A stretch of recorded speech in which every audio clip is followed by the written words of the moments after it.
ce qu'on a vu jusqu'à présent, ce sont les 3 premiers étages de la chaîne de compilation. Donc si je regarde, pré-processing, compiler, assembleur, et il nous reste un dernier étage à voir. Ce dernier étage, c'est le linker. Alors si je veux le faire simplement, le linker, toc, c'est cet étage-là.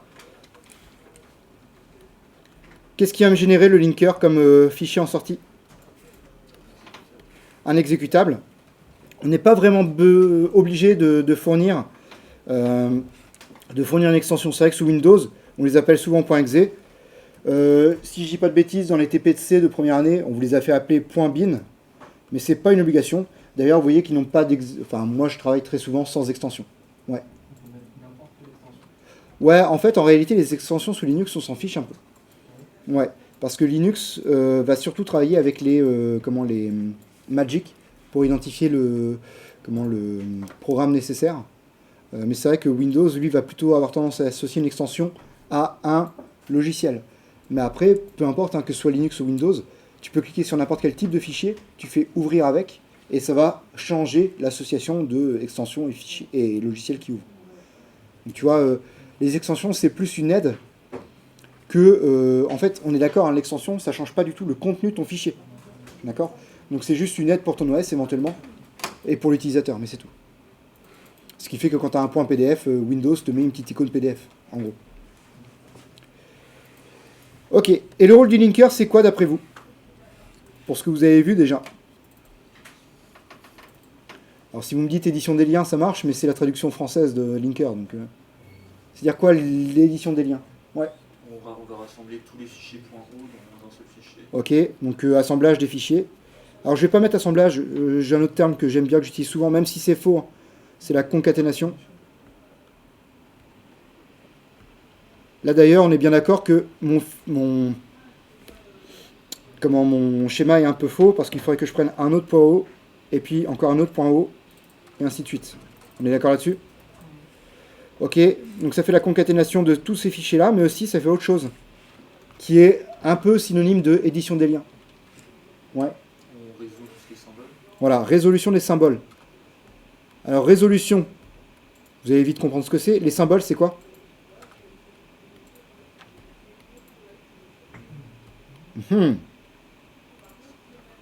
C'est dommage. Parce que symbole, on en a parlé là.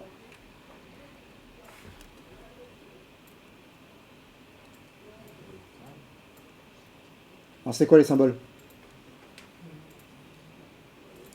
Ouais. Ça peut être une variable. Ouais. Variable. Fonction. Label, ouais, si tu veux, ouais. En fait, tous les symboles, ce sont tous les noms textuels que vous donnez à n'importe quelle entité du programme. Alors, là où je peux être un petit peu douteux sur le label, c'est que ce n'est pas une entité du programme. Le label, c'est plutôt une représentation textuelle d'une adresse. D'accord? Le symbole, c'est le nom, vraiment, qui est donné à une variable, qui est donné à une fonction, qui est donné à une structure, à un type. Okay? Et tout ça, et éventuellement aussi des fichiers. Je n'ai pas précisé, mais ça peut être des fichiers. Et donc, en fait, dans la table des symboles qui est construite, c'est, en gros, j'ai tel symbole, c'est de type fonction, de type variable, ça prend tant de place, par exemple. Et donc, la résolution des symboles, ça va prendre quoi? Ça va prendre éventuellement toutes les variables fonctions qui sont appelées par tel ou tel fichier. Et par exemple, si ce fichier-là, on va essayer encore avec une dernière couleur, si ce fichier-là appelle une fonction qui se trouve là, eh ben, il faut être capable d'identifier le symbole, et donc au lieu de faire un call vers ma fonction, je ferai un call vers l'adresse de la fonction que j'aurai relogée. D'accord? Parce que pour rappel, le fichier .o, c'est un fichier relogeable. Okay? Et c'est l'éditeur de liens, en faisant notamment l'édition des liens, il va reloger chacune des fonctions, chacune des variables, à une adresse qui deviendra définitive. D'accord? C'est bon pour vous, ça? Ok. Donc ça, c'est le principe de base de la chaîne de compilation, enfin de l'édition des liens, pardon. Et donc, voyons voir ce que ça fait. J'ai mon fichier .o, je peux le compiler grâce à ça. Donc je pars de mon fichier .o, si j'appelle gcc, on sait très bien que là, il va m'appeler uniquement l'étage linker, et ça va me générer mon fichier exécutable, pardon. Et si je vais le lire, quel type de fichier il s'agit? Il s'agit d'un fichier, compatible x86-32, et d'un fichier DIN, Shared Object File. Alors, ce n'est pas un exécutable comme on aurait pu s'y attendre, c'est un fichier dynamique. C'est-à-dire que ce fichier-là, il n'est pas fait pour être entièrement autonome. Il peut dépendre d'autres librairies, d'autres fonctions qui existent sur le système d'exploitation. D'accord? Je ne sais pas ce que je vous ai représenté tout à l'heure, est-ce que je vous l'ai représenté un petit peu? Voilà, on va dire un truc, toc. Supposons, je vous spoil un petit peu ce qui se passera dans un des prochains TP, mais en gros, on va avoir ce qu'on appelle le processus. Le processus, c'est quoi? C'est l'ensemble des segments mémoire utilisés par un programme en cours d'exécution. Donc c'est là où on parlera de la stack, c'est là où on parlera du tas. Bref, il y a plein de zones dedans, on y reviendra plus tard. Mais aussi, mise à disposition par le système d'exploitation, il y a notamment la libc, les fonctions de la librairie du C. Donc là-dedans, vous avez printf, vous avez malloc, vous avez new, vous avez delete, tout ça. Ok? Et donc en fait, mon programme, plutôt que d'avoir le printf à l'intérieur de ça, il ira piocher dans la librairie du C pour l'exécuter. Donc ça veut dire que le programme a des dépendances externes pendant son exécution. Et ces dépendances externes, elles sont résolues de manière dynamique, d'où le nom, enfin d'où le type du fichier actuel. Ok? On y viendra dans quelques minutes, on verra qu'on pourra créer un fichier exécutable. C'est-à-dire qu'il n'aura aucune dépendance externe et qu'il sera entièrement autonome. L'avantage, c'est que si les dépendances sont cassées, sont absentes, il pourra quand même tourner. L'inconvénient, c'est que si je dois vraiment tout mettre dedans, ça me fera un fichier exécutable qui sera immense. Ok? Mais on en reparlera plus tard. Ouais. Pardon? C'est pas nous qui le précisons. C'est la chaîne de compilation qui, au moment de créer ton fichier exécutable, te précise, ce fichier exécutable, il sera de type dynamique, et donc pas autonome. Donc il aura besoin d'avoir ces dépendances présentes sur le système pour s'exécuter.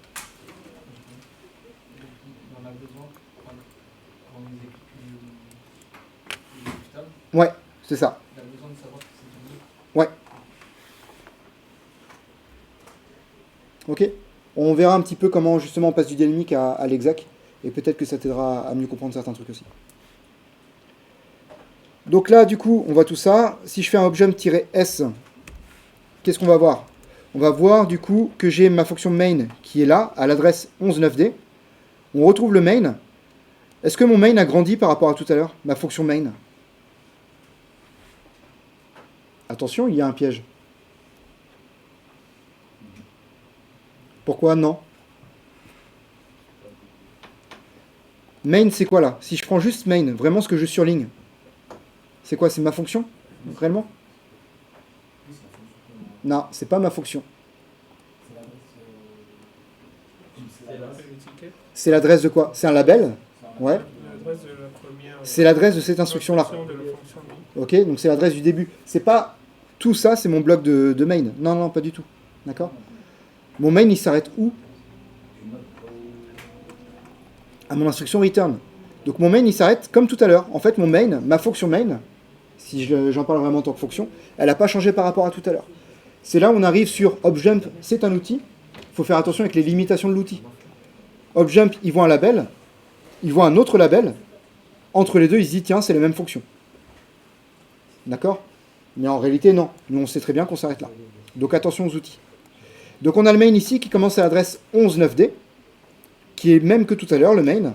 Et puis on a le start qui est à l'adresse 10.60. Ok, 10.60, qu'on soit bien d'accord, c'est la première instruction réalisée dans la section texte. Et si je reprends ce que j'ai vu tout à l'heure, 10.60, tiens, c'est le point d'entrée de mon fichier exécutable. Okay, c'est-à-dire que la première instruction, ce sera celle-là, et donc la première instruction, ce sera la fonction start. D'accord? Start qui va appeler telle ou telle ou telle fonction avant, au bout d'un moment, d'arriver à la fonction main. D'accord? Et mon main, d'ailleurs, quand il fait un return, on va revenir dans les fonctions de startup, de démarrage. D'accord?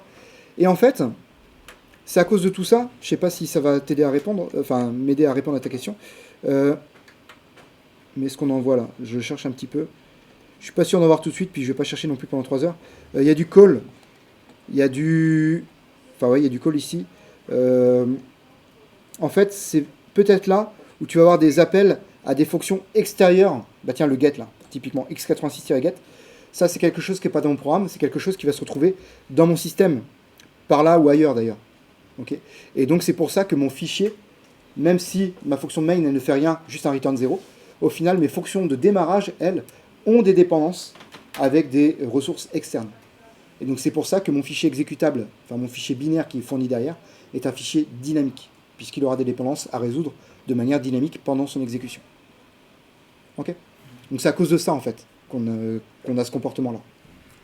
Et donc ma chaîne de compilation, elle détecte que j'ai besoin de ressources externes, et donc je vais cataloguer ce fichier que je génère comme un fichier dynamique. C'est plus clair comme ça? Ok. Ok, donc on a la fonction start, on l'a bien vu. Le fichier, il n'est pas exécutable. Je ne vais pas le faire, mais vous avez bien vu qu'il n'est pas exécutable. Pourquoi? Parce que pour l'instant... si, pardon, il est exécutable. Je suis encore sur le fichier. Si, c'est bien fichier binaire. Il est exécutable, sauf qu'il ne fait rien. Ok, il ne fait rien parce que j'ai juste un return 0. Mais il est bien là.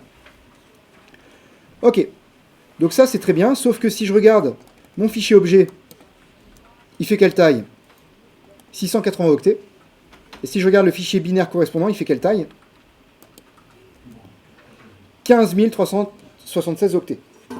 Donc là, en termes de volume, c'est complètement aberrant par rapport aux 680 octets qui étaient nécessaires au départ. Alors rappel, hein, ma fonction, en réalité, main, elle doit faire une vingtaine d'octets de mémoire, quelque chose comme ça. Okay. Le reste, c'est tout le header du fichier elf, c'est la table des sections, c'est tout plein de choses comme ça. On va aller voir justement un petit peu tout ce détail-là. Mais du coup, à quoi c'est dû tout ça? C'est dû que, en fait, mon fichier hello.o, il va effectivement alimenter le linker, sauf que mon linker, il va aussi prendre tout plein de fichiers de démarrage, notamment pour avoir la fonction start qu'on a vue tout à l'heure. Okay. Tout ça, ça permet à votre exécutable de bien se préparer. Mais au final, on va pouvoir en enlever une bonne partie de tout ça. Okay. Alors ces fichiers-là, on peut les voir grâce à ça. On est d'accord, c'est le bordel, pour essayer de retrouver quelque chose là-dedans. Juste, je vais essayer de vous retrouver 2-3 mots-clés par-ci, par-là. SCRT 1.0, donc on doit avoir... On a le hello, tiens, qui est ici. Qu'est-ce qu'on a d'autre? Forcément, je stresse et j'arrive pas à retrouver. Mais bref, normalement, vous retrouvez votre CRT begin, vous retrouvez votre CRT 0. Si vous les voyez, dites-moi. Ne me laissez pas seul, s'il vous plaît. CRT begin, tu le vois? Il y a le hello.o là.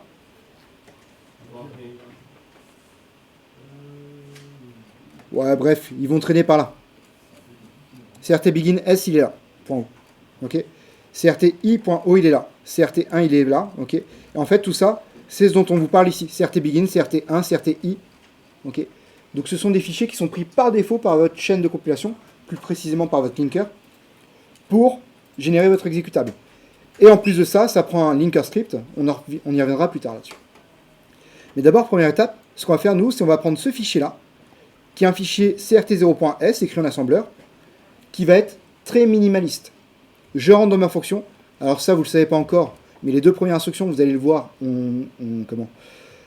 elles sont toujours là en début de fonction. Okay, on les retrouve d'ailleurs dans le main. Ça, on en reparlera peut-être plus tard, je ne sais pas si je vais avoir le temps. Et on a juste le call main. D'accord? Donc ma fonction start, elle existe bien. La seule chose qu'elle va faire, c'est un call main. D'accord? Donc ce que je vais faire, c'est, je vais d'abord assembler ce fichier-là. Donc je passe par les tâches d'assemblage. Ok, très bien. Et maintenant, je vais pouvoir linker. Enfin, link tout ça. Donc j'appelle mon linker. LD, c'est mon étage de linker. Je précise que je travaille sur machine 32 bits, donc i386. Je fournis en entrée mes deux fichiers O. Donc mon hello.o plus mon fichier de startup personnalisé que je viens de faire, minimaliste. Et je crée mon exécutable. D'accord? Parfait. Ça compile. Plus précisément, ça link. Très bien. Et bien regardons dans le point S maintenant, hop-jump. Qu'est-ce que je vois? Et bien ma fonction, enfin ma section texte est beaucoup plus courte qu'avant. D'accord? Beaucoup plus courte. Tout à l'heure, je vous disais, le main, c'est... en fait, on est à 11 octets. Non, 10 octets. Et là, on est à, je sais pas, 15 octets. Ok, donc en tout, c'est relativement court. Donc c'est bien mieux que ce qu'on avait tout à l'heure. En tout cas, si on parle d'empreinte mémoire. Ok. Les adresses des fonctions, on les retrouve là. 0804 9000 et 0804 9000F. Ok. Donc les adresses ont un peu changé par rapport à tout à l'heure. On est d'accord là-dessus. Si je vais voir la taille de mon fichier, on est à 4628. ce qui est beaucoup plus petit que le 15 000 et quelques qu'on avait tout à l'heure, mais ce qui reste grand par rapport au, je sais plus, on avait 680 octets pour le point haut. Donc ça reste gros, on aura encore du ménage à faire. Mais on a déjà fait une bonne partie de ménage. Si je fais voir le read elf, on est toujours pour machine 80-386, donc machine 32 bits, ça ne change pas. Par contre, le type, c'est quoi? Exécutable cette fois-ci, c'est plus din. Ok? Pourquoi? Parce que mon fichier, cette fois-ci, est entièrement autonome. Si je regarde ce qu'on a vu juste avant, dans ma fonction start, dans ma fonction main, je n'ai aucune dépendance à des fonctions extérieures. Donc, mon fichier peut travailler en totale autonomie. Donc, il est catalogué comme étant exec et non plus comme étant din. D'accord? C'est vrai cette différence-là ou pas? Ok. Petite nouveauté aussi, le point d'entrée forcément a changé, mais le point d'entrée, ça reste au final toujours ma fonction start. Ok. Le readelf on l'a fait, ouais, le readelf on l'a fait, et donc maintenant si j'exécute, ça s'exécute tout pareil, même si on n'a pas moyen de le prouver. Ok. Alors pour l'instant, je vous dis un truc, hein, le fait qu'on arrive à avoir un exécutable relativement petit, c'est parce qu'on ne fait rien. On ne fait pas de printf, on n'a pas de dépendance avec l'extérieur, tout ça. Voilà. Et de même manière, ce qu'on a vu un petit peu sur le cours de ce matin, c'est qu'on a enlevé aussi toutes les protections qu'il y a au niveau du code, pour avoir un peu plus de lisibilité. Donc là, ce que j'ai changé, si je me remets ici, c'est qu'ici, j'ai pas pris les startup files par défaut, j'en ai pris un custom minimaliste. Déjà, ça c'est la première étape. Deuxième étape, pour avoir un fichier le plus petit possible en sortie, je vais modifier le linker script. Le linker script va donner des consignes au linker pour lui dire comment il doit travailler. D'accord? Et donc ça, c'est l'autre étape qui est ici. On va essayer de voir un petit peu ce que ça fait. Donc si j'affiche le contenu de mon linker script, ok. Donc effectivement, j'ai plein d'erreurs ici, mais à la limite, ça, c'est pas très grave. Ce qui m'intéresse, ça va être ça. Donc, je vais essayer de trouver un truc un peu... Donc là, j'ai des sections qui sont là. Et toutes les sections ici, ce sont des sections que je vais voir présentes dans mon programme. Okay. Il y en a qu'on connaît. La section .text, on la connaît, on l'a déjà vue. On va peut-être retrouver comment. D'accord? Mais c'est vrai que sinon, on a tout plein de sections qui au final ne vont pas nous servir.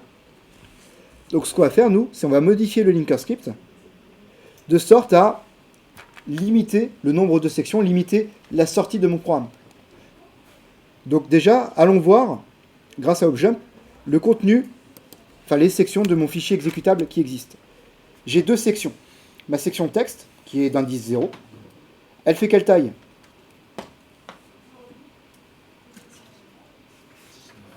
« 19 octets, tout le monde est d'accord? Perdu. C'est de l'hexadécimal. Donc elle fait 25 octets. Ok. Ça c'est une fois 16, plus 9, 25 octets. VMA ou LMA, c'est Virtual Memory Address ou Load Memory Address. Donc on voit que c'est l'adresse de départ. Ok. Là j'ai file off. Au final c'est l'adresse de ma section de manière relative à mon fichier. Mon début de fichier, et ben 1000 octets plus loin, en hexa bien sûr, je me retrouve avec ma section texte. Dedans j'ai du contenu. Alloc, c'est que je dois avoir de l'allocation. Là je suis pas sûr alloc et load du contenu, enfin de ce que ça veut dire. C'est une section qui est read-only, donc non modifiable, et qui contient du code. Si je prends comment, elle fait 2B, donc ça fait 32 plus 11, ça fait 43 octets. D'accord. Elle se trouve dans mon fichier 1019 octets en hexadécimal, plus loin que le début de mon fichier. J'ai du contenu en lecture seule, mais visiblement, c'est pas du code. Ok. Donc j'ai ces deux sections-là par défaut dans mon fichier exécutable. Ok. Dans la section .text, avec Objump-S, je peux désassembler uniquement la section .text. Pourquoi? Parce que la section .text, c'est celle qui contient du code. Et donc, comme elle contient du code, elle, je peux la désassembler. Ça a du sens d'essayer de retransformer en langage d'assemblage du code binaire. D'accord? Mais uniquement pour cette section-là. Et donc, je retrouve bien, effectivement, le code désassemblé qui est traduit depuis le binaire. Maintenant, si je fais pareil avec Objump-s, lui, il ne fait pas de désassemblage. Il va juste m'afficher le contenu au format binaire, hexadécimal, et la version ASCII à droite. À vous de décider si la version ASCII elle a du sens ou pas. Pour la section .text, elle n'a pas de sens. pour la section comment, bah, visiblement la version ASCII a l'air d'avoir du sens. Ok, parce que visiblement ce qu'on a stocké dans le fichier, ce sont des caractères. Ok pour ça? Donc j'ai bien deux sections, on les retrouve là. Parfait. Ok. Si je vais un petit peu plus loin, je sors un petit peu du sujet, je fais juste exump de ce même fichier là. Build, bin, hello. Pourquoi là j'ai beaucoup plus de choses? Juste pour vous donner un petit esprit critique hein, sur le hop-jump. Pourquoi j'ai beaucoup plus de choses là avec xdump qu'avec hop-jump? Parce que l'affichage de hop-jump est minimaliste. Non, c'est pas à cause du minimalisme de l'affichage. Est-ce que vous retrouvez les mêmes informations que là? Je vais peut-être dézoomer juste un tout petit peu pour cette partie-là. Vous retrouvez les mêmes informations que là dans le fichier qui se trouve en dessous. On retrouve ça dans la deuxième partie. Ok, parce que là, en fait, lui, il vous affiche pas tout. Il vous affiche ce que vous lui demandez. D'accord? Le xdump, il m'affiche tout mon fichier. D'accord? Sauf qu'effectivement, au début de mon fichier ELF, qu'est-ce que j'ai? Bah, j'ai l'entête ELF. Notamment le caractère ELF. Ok? Puis tout plein d'autres informations. Tiens, si, je fais un tout petit saut parce que j'en ai parlé très vite fait tout à l'heure. Si j'ai mon fichier, par exemple, au format ELF qui est ici, au tout départ, on a le header. Et si je vais zoomer dans le header, eh ben on a par exemple ici le magic, donc il m'indique ELF, mais on a aussi par exemple, où est-ce que je vais retrouver le type ici sur ces deux octets-là, je vais retrouver la machine ici sur ces deux octets-là. Et donc ça veut dire quoi? Visiblement c'est quoi? C'est au bout de au bout de 16 octets, donc 16 octets ici. Là je devrais avoir le type 0200. 0200, tiens on a la même chose. On a peut-être moyen de comparer. Le type, c'est quoi? Exécutable. Bah ouais. On a vu que notre fichier était exécutable tout à l'heure. Okay. Donc en fait, effectivement, on a tout cet en tête-là. Quand vous faites un readelf-h, il va lire au final tout ça et essayer de les interpréter petit à petit pour arriver à reconstruire toutes les informations que readelf vous retourne. Ok. Est-ce que vous avez remarqué à partir de quelle adresse commence la partie qui nous intéresse là? À l'adresse 1000. Tiens. C'est bien 1000 octets plus loin que ce qui est prévu. Et donc peut-être qu'à 1019, j'ai retrouvé le GNU là. Donc 1019, attention, il est où? 1010, il est là. 1010, 9, il est là. C'est le GCC. Ok. Donc on retrouve effectivement toutes les informations qui sont là. Bref, je me suis égaré. On revient un petit peu là. Là, du coup, ce que je vous propose avec ce fichier-là, c'est un nouveau linker script. Okay, ce linker script, je propose uniquement 4 sections. Texte, raw data, data, BSS. Les autres, on les vire. Discard, on les vire. Okay. Donc normalement, la point commande qu'on a vu tout à l'heure devrait également dégager. Ok. Donc on va modifier ce fichier hello.c déjà. Donc le hello.c, toc. Je vais le modifier, je vais rajouter int a, int b égale 1 et const int c égale 2. Je crois que c'est ce qui est demandé dans le sujet. Ok. Toc, c'est demandé de virer ça, mais normalement avec le point h, c'est déjà viré, donc c'est pas un souci. Ok. Et donc, je vais pouvoir recompiler. Là, vous notez cette fois-ci que je compile les 3 premiers étages d'un coup pour mon fichier C. Donc je m'arrête, je pars du fichier C et je vais fournir je vais générer mon fichier .o. Parfait. Et maintenant, je refais comme tout à l'heure, j'appelle mon linker. Sauf que en plus de lui fournir mon fichier crt0.o, mon fichier hello.o, en plus de ça, je lui fournis grâce à l'option "-t", le linker script minimaliste. D'accord? Et je compile. Parfait. Maintenant, je vais regarder ce que ça me donne. Si je vais faire objump-h, je me retrouve avec 4 sections. Qu'est-ce que vous pouvez me dire sur ces sections-là?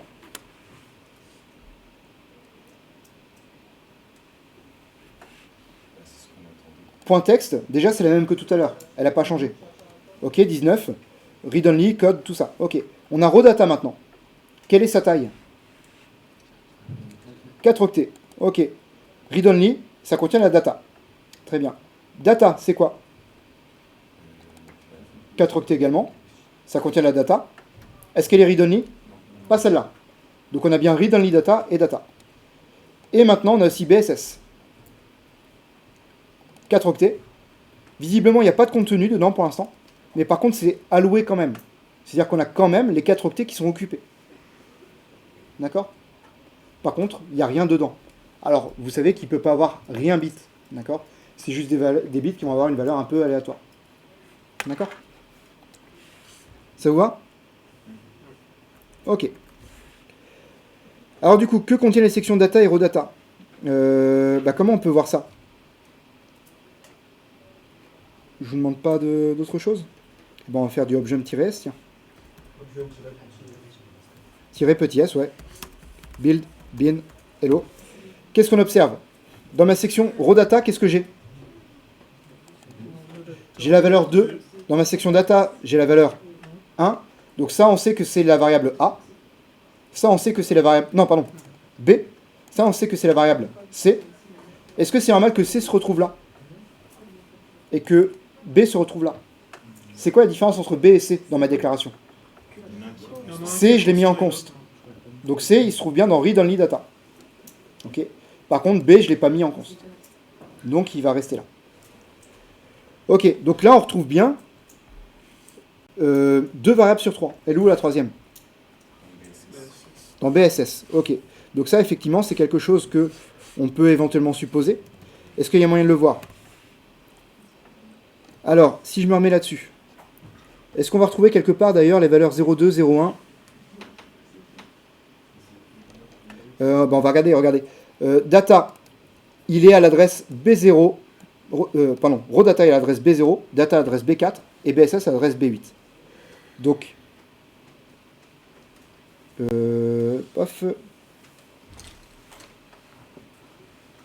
B0, j'ai bien ma variable C qui est là.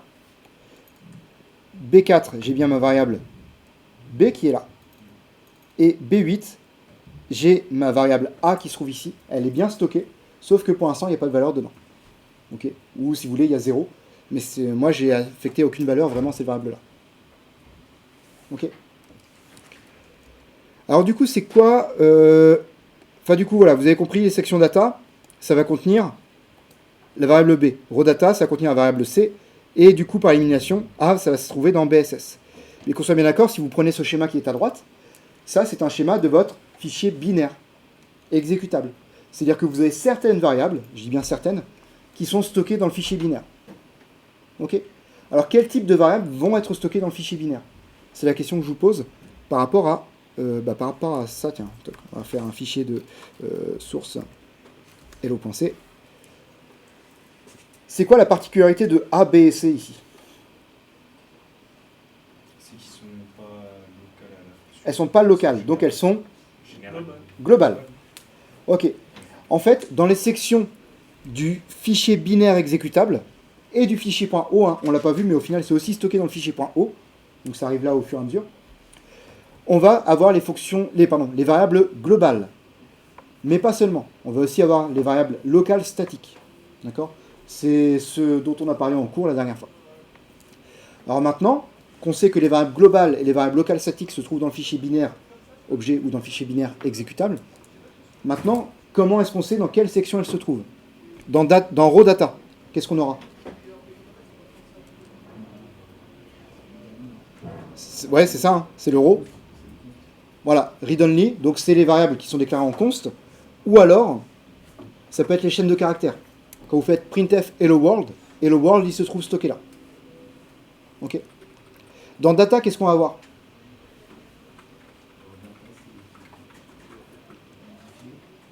Modifié? Enfin, modifiable? Les variables qui sont en lecture, en écriture. Ouais, les variables accessibles en lecture-écriture. Ok. Mais variables toujours globales ou locales statiques. D'accord? Et dans BSS, qu'est-ce qu'on va avoir? C'est quoi la différence entre B et A ici?